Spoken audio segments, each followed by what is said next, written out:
All right, Akash. So, if you are ready, we can begin with the mock. Yes, I am totally ready, sir. All right. So, Akash, can you briefly introduce yourself to us? Sir, I am Akash Roy, and sir, I belong from Adra, Purulia district, West Bengal. I have completed my BSc in Geology honors from Durgapur Government College under Kazi Nazrul University in the year 2018, and subsequently I have passed my MSc in Applied Geology from University of Calcutta in 2020. And right from then, I have been preparing for UPSC combined geoscientist exams. All right. So, Akash, I can see from your tab that you are also interested in football. All right. And Yes, sir. recently we have this Football World Cup. So, I think Yes, football sir. is also culturally very strong in Northeast, even in Bengal, right? We have a Yes, sir. lot of club. But we like at national level, we have seen that our team is not being able to qualify for the World Cup. So, like, what in your assessment is are the reason behind our inability to qualify? So one thing, the foremost thing which I would like to say is of the latitudinal position of India, which is a big reason for the countries at these tropical conditions, which are moreover less fit relative to other European countries or the Brazilian and Argentinian countries in the southern hemispheres and in the upper latitudes. They are relatively more fit. Other than that, I would also like to mention that there is due to focus on some games like cricket and hockey being given more focus by the sports department of India and the sports ministry. So these smaller sports, these become smaller sports like football. So they get less development schemes and less financial uh, substances given to them.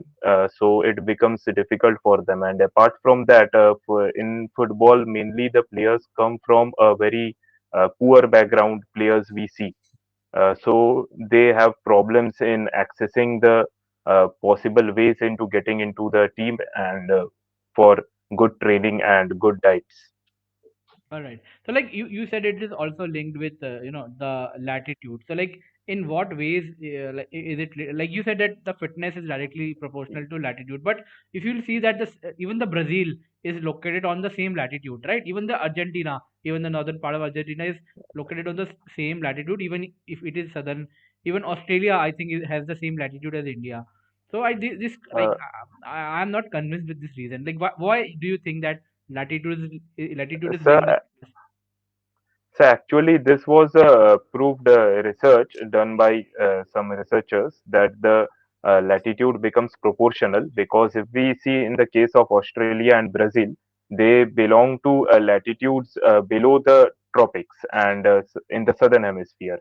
And also in the case of Japan, which is also a qualifying team, they are above the tropical regions, but the equatorial region countries are also more suitable because they are uh, compatible to the harsh warm climates, so harsh and humid climates, so they easily cope up with those things, but the tropics has some problem regarding that, and the European countries are also coping up with the all right, but I climates. still believe this is a very old-fashioned argument because today we have most modern gyms, most modern coaches. Like in cricket, we have art of living infrastructure. The same is the case with other sports.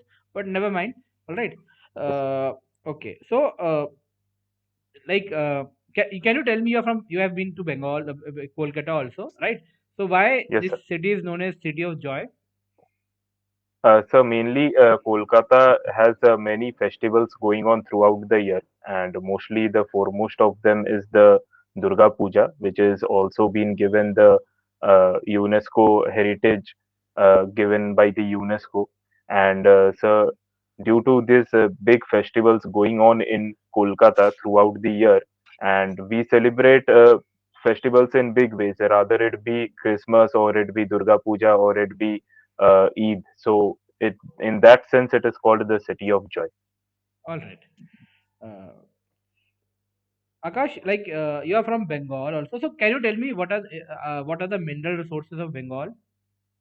So Bengal mainly consists of minerals from the Purulia shear zone areas, which consist of the apatite magnetite ores associated with alkaline carbonatite complexes.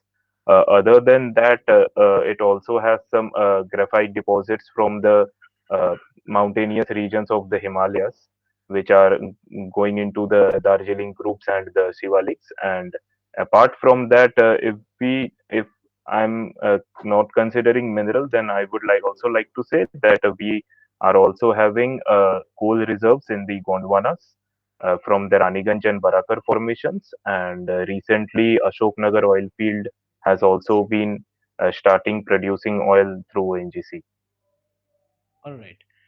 So, so despite having good amount of mineral resources, the economic growth of Bengal is still like less compared to the other states, right? So, what do you think are the reason for this, right? The lower economic growth. So one thing I can think of right now is the actually India's growth is now proportional to the IT sectors, and West Bengal is comparatively low in IT sectors, and the IT hub is mainly based upon the Western Peninsular regions, Mumbai and Bangalore. And apart from that, West Bengal is relatively less economically growing because of less amount of minerals which are essential in day-to-day life. It has coal reserves, but the coal gets distributed throughout the country, and it is not only used for state. Apart from that, I think the growth is not deteriorating. The growth is positive, but it is a little slow. All right. So, Akash, you have also mentioned in your DAB that your interest lies also in nature traveling. So, at what all natural places like have you traveled? So actually, I like exploring local places. Like Whenever I get time, natural traveling. I think this is also mentioned, right? yes, sir. Yes, sir. Yes, sir. Sir, natural traveling, sir. I have visited the Darjeelings, and I prefer traveling in the off-route places rather than going into the proper Darjeeling mall road areas or like that kind of places. Other than that, I have also visited different local beaches, which are not much visited by different persons, common persons, like the Tajpur beach, which is nearby Digha. And these two places I have visited. And apart from that, I have So, what also when gone you to. go to such Yes, sir. places, have you gone to any national park, wildlife sanctuary? Sir, I have not had the chance to visit All any right. So, like national park. when you go to such places, what all do you observe, right? What do you do there? Uh, so first of all, it helps me in recreation. That is one purpose for me. Apart from that, I am interested in the wildlife and the scenery. I am basically interested in the scenery of the place, and those things I absorb. And apart from that, So, being a geologist, I what also observe. If I get chance, I also observe the rock varieties if I all right. So, get what a chance. comprise of a scenery of a place? Like what comprise of Uh, scenery? so according to me, the scenery consists of the geomorphic landforms, which I am much interested in. Whenever I went to the Darjeelings, I have observed the rivers cutting through it and forming valleys. So these things are very interesting to me. And also, when I visited to Maithon Dam, the river had many braid bars, and I visited it I saw it from the top of another hill. So it looked very pleasing for me, and it was totally a different view. All right. What was the topic of your dissertation, Akash? So my dissertation was in sedimentology, the topic being phases analysis, paleohydraulics, and paleogeography of the Miocene-Pliocene Shivalik foreland basin from case study from Kotdwar area, Uttarakhand, India. Okay. All right. So that is all from my side for now. Over to you, Khansa ma'am. Hello, good evening. Akash, how are Good you? evening, ma'am. Good evening, ma'am. I'm fine, ma'am. Okay. So, in your DAF, you have written that you are also interested in video games, right? Yes, ma'am. So, which kind of video games would you like to play? Ma'am, I like to play actually FIFA on PS. I'm not having FIFA. My friend is having. Other than that, I also spend time playing video games on phone, uh, basically relating to football. Or other than that, sometimes I play carom and pool. Okay. Okay. Can you tell me which river is known as the Sorrow of Bengal? Ma'am, Damodar River is known as the Sorrow of Bengal. Okay. So please, will you please tell us ki you come from Purulia district, right? I'm pronouncing Yes, it ma'am. right. Purulia. Okay. Yes, What is ma'am. the geology dominating geology of the district? Ma'am, Purulia district, if I say, basically it is consisting of the Chota Nagpur and Naisik plateau. Hmm. And apart from that, it has the North Purulia shear zone and the South Purulia shear zone. The South Purulia shear zone bounds to the northern part of the Singhbhum mobile belt. And apart from that, Purulia also consists of parts of the Panchet formation, which is of the Gondwana supergroup and Damodar group. What will be the rock type?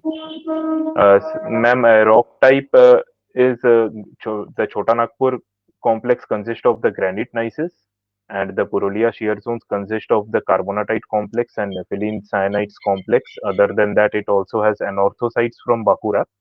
And apart from that, the Gondwana formation, the Panchet formation consists of sandstone and gravelly sandstone and shale alterations. Okay. What are the factors that control the metamorphism? Ma'am, factors controlling metamorphism include temperature, pressure, nature of stress like the deviatoric stresses, and fluid And content. what about the composition of the rock? Parent Ma'am, rock. bulk composition of the rock is one factor which gives rise to the product metamorphic rock, the bulk composition or the initial composition of the protolith. But the changes which occurs in the bulk composition is totally dependent upon these four factors, and these four factors alter the protolith into the metamorphosed rock and metamorphose them. Okay, amphibolite is a high-grade metamorphic rock. So it is formed through which type of igneous rock? Ma'am, amphibolite is formed through, ma'am, it can form through basic rocks and intermediate rocks like basalts, or it can also form through metamorphism of I think S-type granites because it has a high H2O content. Okay, can you tell us what are migmatites? Now, megmatites are mixed varieties of metamorphic rocks consisting of a granitic element, which is the leucosome, and consisting of the mafic rock element, which is the melanosome. And these consist to form the original material being the paleosome. These are formed due to crustal anatexis process, partial melting, or mantle, or sorry, or it can form due to metasomatism process due to fluid infiltration. Okay, can you differentiate between bay and a gulf? How bay and gulf are different?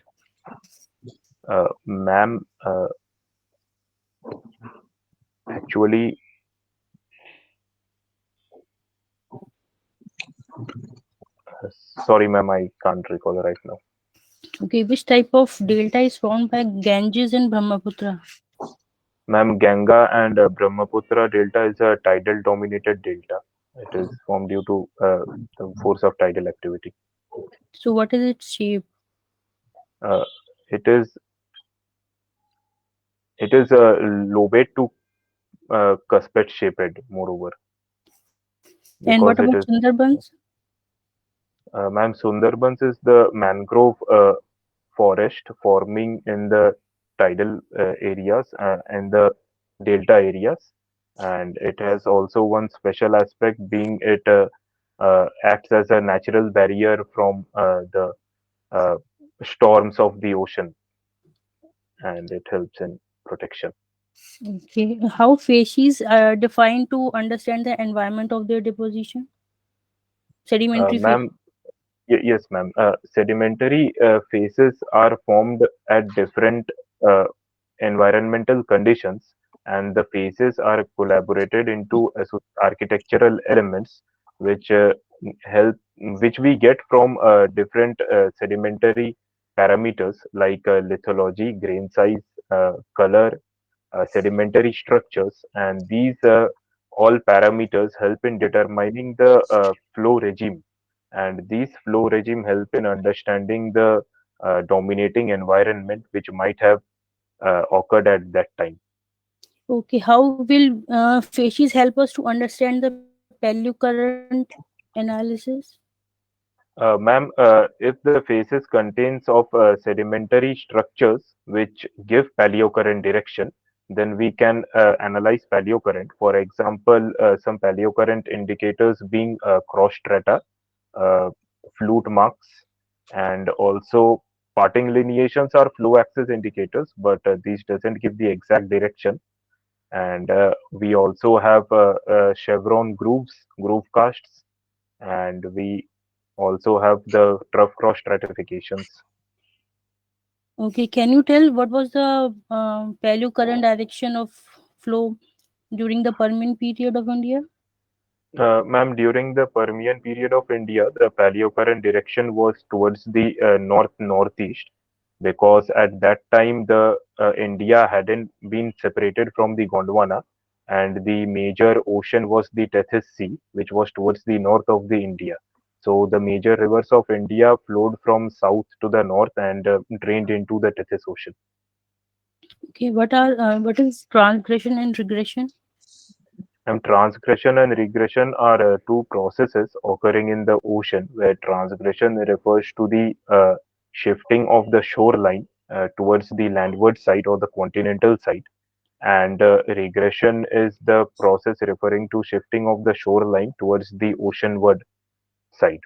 So it is saved as. Ma'am, transgression is equal to retrogradation, and regression is equal to progradation. Okay, good. Over to you, Vishal sir. Hello, Akash, how are you? Fine, sir. I'm fine, sir. Okay, you are doing good so far. Can you tell me what is the sequence for ophiolites? Generalized Sir, sequence for ophiolites. sequence of ophiolite starting from top to bottom being first Hmm. comes the pelagic and hemipelagic sedimentary ocean bottom sediments. Then Hmm. comes the paleobasalts. After that comes the sheeted dikes. After that comes the gabbroic complex. And after that comes the peridotites. And after that comes the layered cumulates. And this is the section of the total ophiolite starting from top to bottom. Okay. So, what is a seismic moho? So seismic moho is the moho differentiating the crust from the mantle uh, due to change in uh, the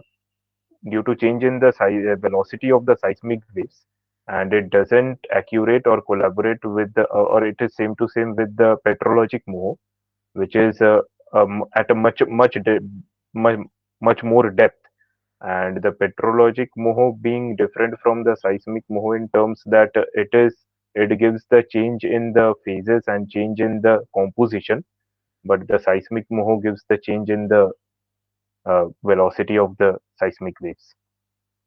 So, what rock type transition is seen in petrological moho? In the petrologic moho, we transform into the upper part of the peridotite complex to the layered cumulates and the ultramafic cumulates, which is moreover into the lower portion of the lithosphere, the oceanic lithosphere. So this transition is followed, and we gradually enter into the mantle, upper mantle. Okay, all right. So, what is anataxis? So anataxis is the process of partial melting, mainly occurring in crust whenever magma intrudes into the crust. The magma results in the partial melting of the country rocks, and this is the process of anataxis. Okay, so what is the difference between anataxis and metasomatism? So in the case of anataxis, the magma intruding melts the country rocks, and the country rocks sometimes gets assimilated into the magma itself. And in the case of metasomatism, whenever there is a dehydration or whenever there is input of fluid from a different chamber, these fluids, these mineralizing fluids at some high temperature lead to alteration within the rock, and this occurs due to diffusion. And so this is actually metasomatism. Okay. So there some important economic deposits which are formed due to metasomatic activities. Can you name some in So India? yes, sir, we can get deposits like tin tungsten from metasomatic Mm. activities. From We have the Degana wolframite and we have the Tosham tin, which was due to, I think, due to the Erinpura granitic soot intrusion. Okay. I'm not So sure what is the again. age of Renpura? Okay. What is the Uh, age so of Erin, Renpura? the Erinpura granitic soot is around 700 ME, as far as I can recall. Good, good. Do you know where fuller ophiolites are found? Sorry, sir. Fuller ophiolites. Do you know where they are formed? Found, basically. So where ophiolites, so I can't get the previous term. Full hud. Full hud. Sorry, sir, I haven't heard the term. Okay, fine. Can you tell me the stratigraphy for Delhi supergroup? A generalized stratigraphy. Sir, the Delhi supergroup consists of the North Delhi fold belt and the South Delhi fold belt. The North Delhi fold belt consists of Alwar Rajabgarh Basin, Rayalo Basin, and Khetri Basin. And the South Delhi fold belt consists of the Basantgarh and Sendra basins, consisting of Basantgarh, Barotia, Sendra, and the Bhim basin consisting of Rajgarh Bhim. Think so. Okay, fine. What is Humphrey cross stratification? So Hamuki cross stratification are cross stratification consisting of swales and hummocks, which are convex up and convex down as well, and they are formed due to storm activities, mainly in the areas of storm weather wave base, and they only occur and form due to the storm activity conditions. These cross stratifications, and they have a erosional base consisting of many soil marks. Okay. What is flute cast? So flute cast is a uh, filling of the uh, depression formed due to eddies occurring in the marine environment, and these eddies get scoured due to the current activity of the wave, and these eddies form a depression, and the flute relatively forms the infilling of these depressions, resulting in a bulbous nose and a flaring out of the direction, other direction, and it gives also gives the paleocurrent direction, and the flow direction being from the bulbous nose to the flaring end direction. So in which direction will be the paleocurrent will like moving? Uh, so the flow will be towards the flaring direction, where the flute ends and flares out into gradually merges into the surface, and the bulbous nose is Mhm. the upstream side. Okay. All right. So if there is an arid area, okay, Yes, sir. and you have to decide, understand like where, what is the top of the surface in the strata. Okay. So which sedimentary structures will you use to decide the top and bottom of a strata in that sequence? Uh, So in case of arid areas, we can use cross stratifications for determining top-bottom sequence, which are also called Mm. geopetal structures. And these cross stratifications are aligned as truncated tops and showing asymptotic bottoms. Okay, but there is no flow direction because there is no river, uh, no permanent river morphology being told to you, or you can't really find that in the strata. But the Okay, sir. area has been inundated by ephemeral rivers and like very less sporadic rainfall. In that case, how will you? decide is the top of the strata and what is the bottom of the strata? So if raindrop impressions are preserved, then we can use raindrop impressions as one criteria. The raindrop impression side being the top of the strata and the other side being the bottom. But Okay. the preservation potential is very low of a raindrop Hmm. impressions. Hmm. Any other structure you can think of? Uh, so especially if I'm concerned about arid areas, then we can use dunes, but that also being into the cross strata areas.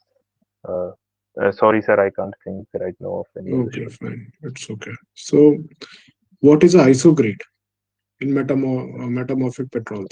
Yes, sir. So isograde is a line connecting all the equal temperature pressure conditions which are uh, reasoning for the formation of a metamorphic rock and when we traverse in the field. So isograde is that line which separates the uh, one grade from the other grade. The isograde actually forms the lower end of that line. For example, in chloride Barrovian sequence, the chloride is one sequence and the chlorite is the index mineral. So chlorite forms a isograde and then comes the biotite zone. So these are the zones and the lower ends are the isogrades. Okay. So, what is the assumption you have when you're defining isogrades right now? Because, like you have told me the salient features of an isogrades.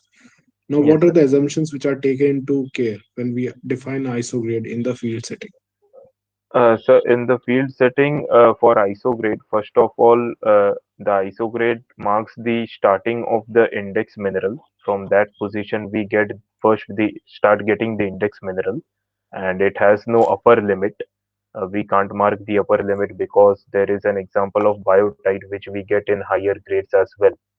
And apart from that, it has a range of same pressure temperature conditions under which these minerals, index minerals, first come into occurrence within the isograde. Hmm. And any other assumption which you take up?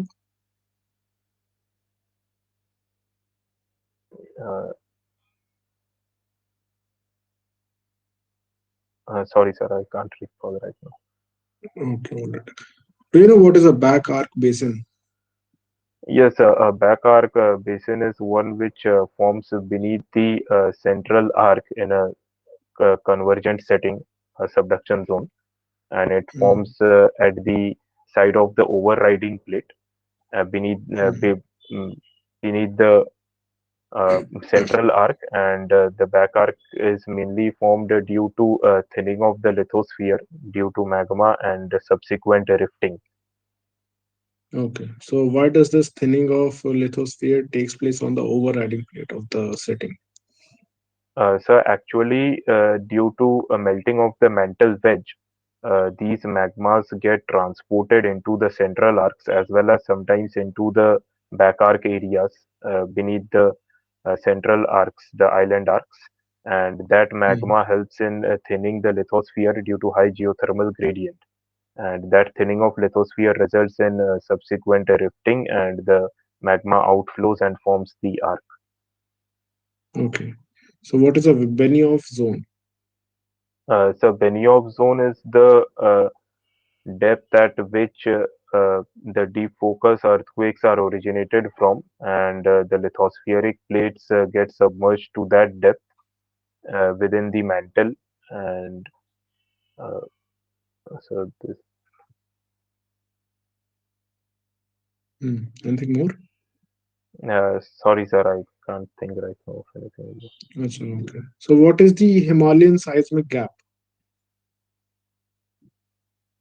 Sorry, sir, I don't know regarding this. Okay.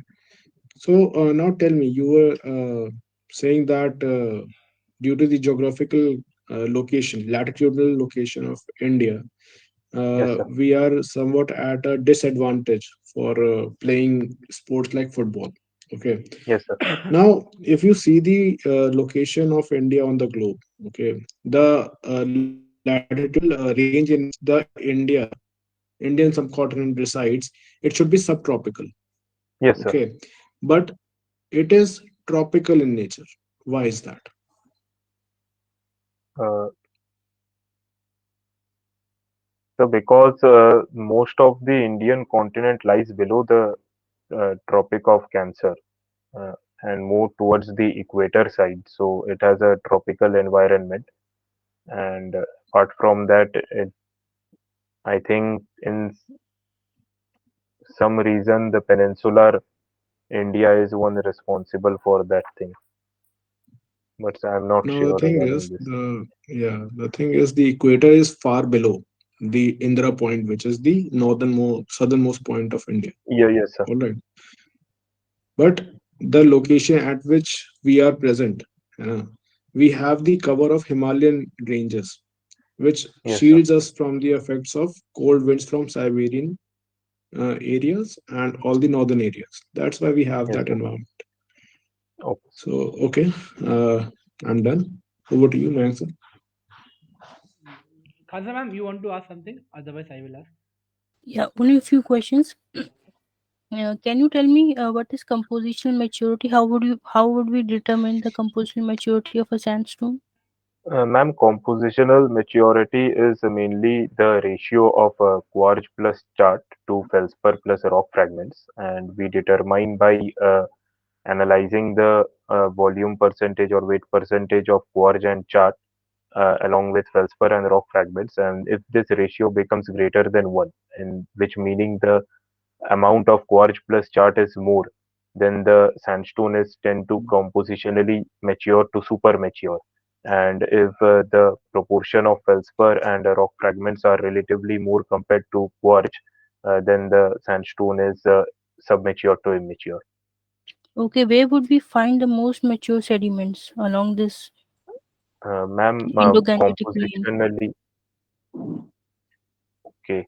Along the Indo-Gangetic Plain, the most mature sediments, I think we will get towards the delta regions and towards the coastlines, mainly the beach areas, because due to weathering throughout the course of the river, the most stable mineral being quartz, uh, gets most in the residue of the deposit, which are in the beach areas, and so we will get more compositionally mature sandstones towards the coastal line.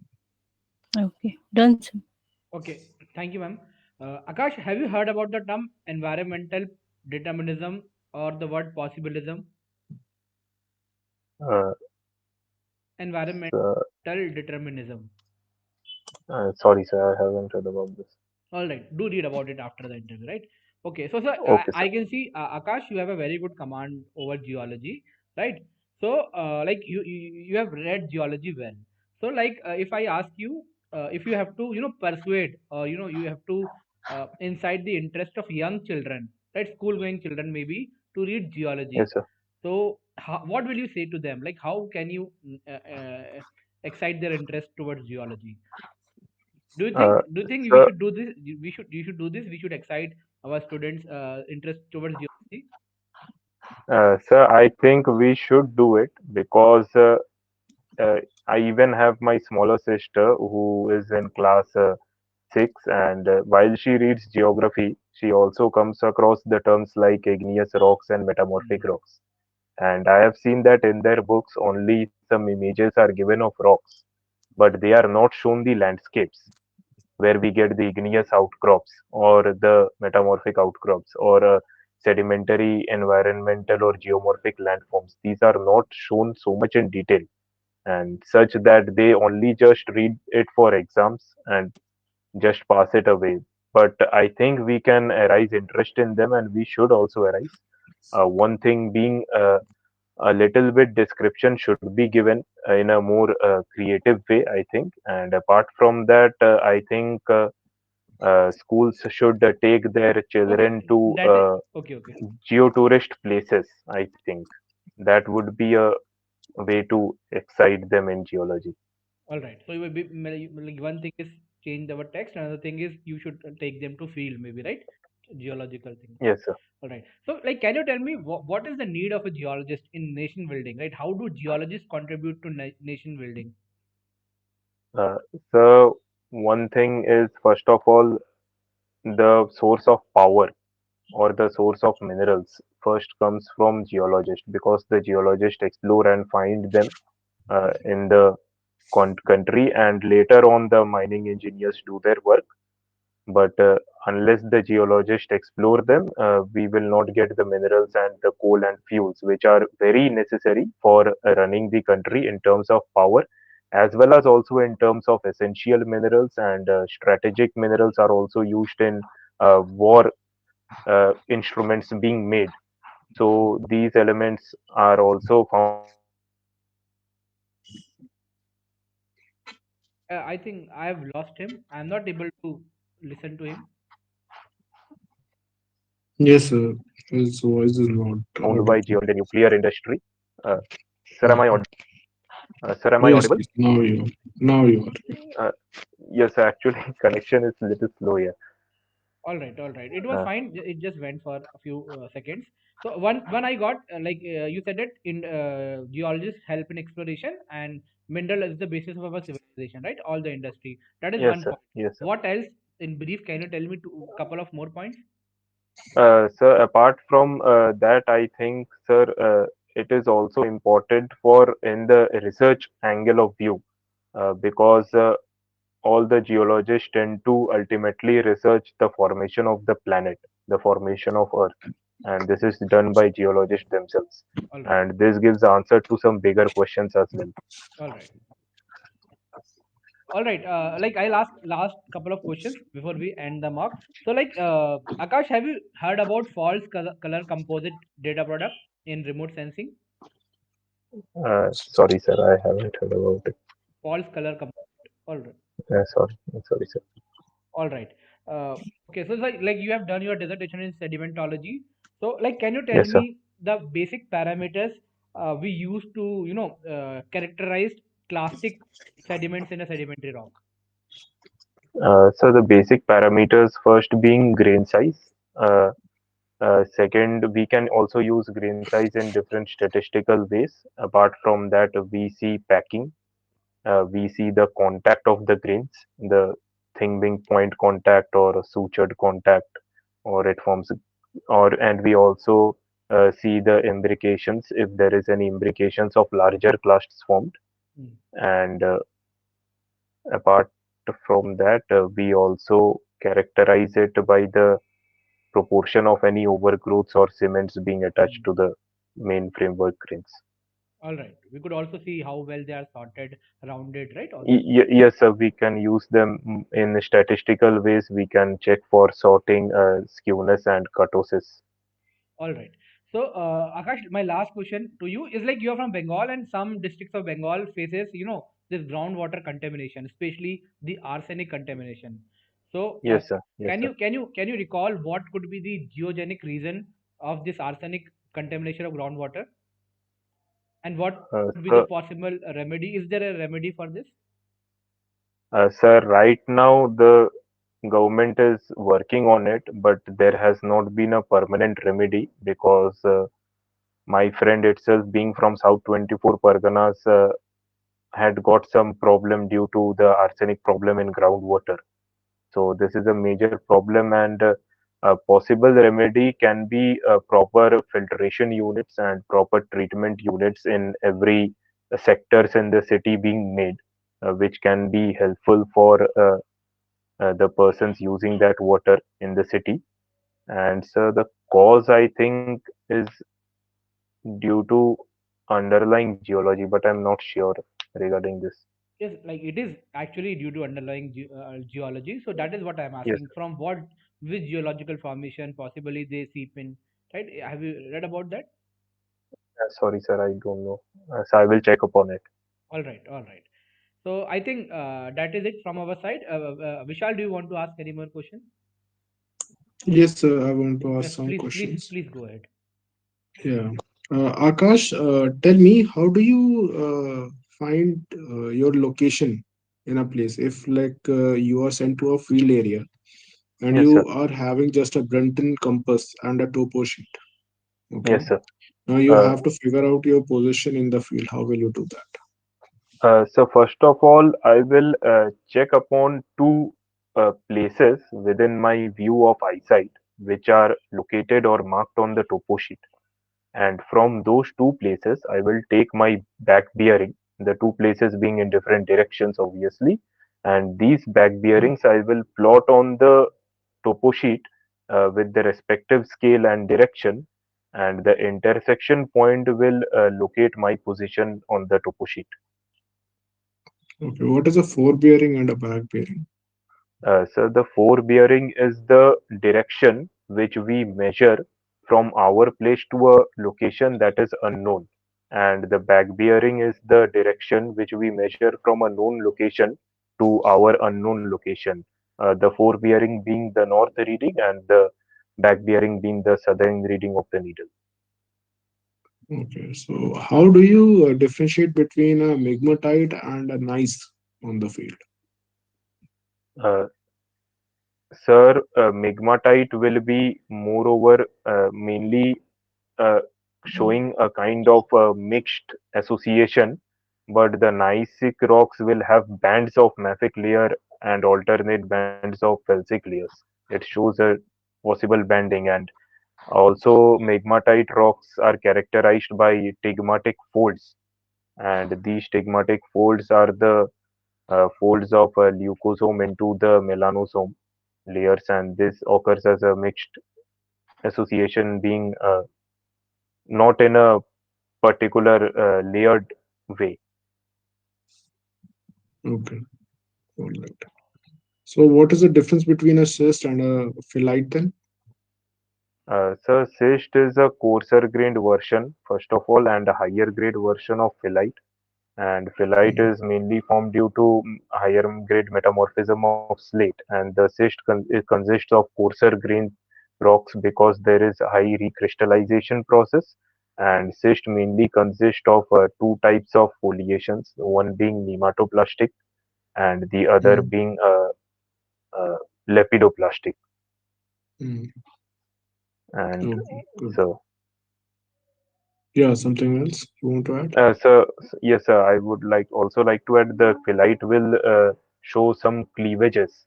If there is not much metamorphism, it will also show uh, zones or planes of fracture that the cyst will not show. And apart from that, Mm, phyllite shows more of a massive nature in and tabular nature rocks, and the cysts are more of massive but not tabular things. okay, fine. All right, good. All right. I'm done. So we can end the interview here, right? So Akash, your mock interview is over. You can please leave the Yes, sir. call, and I'll text you back after a couple of minutes for the feedback, right? Thank you. Okay, thank you, sir. Thank you, ma'am.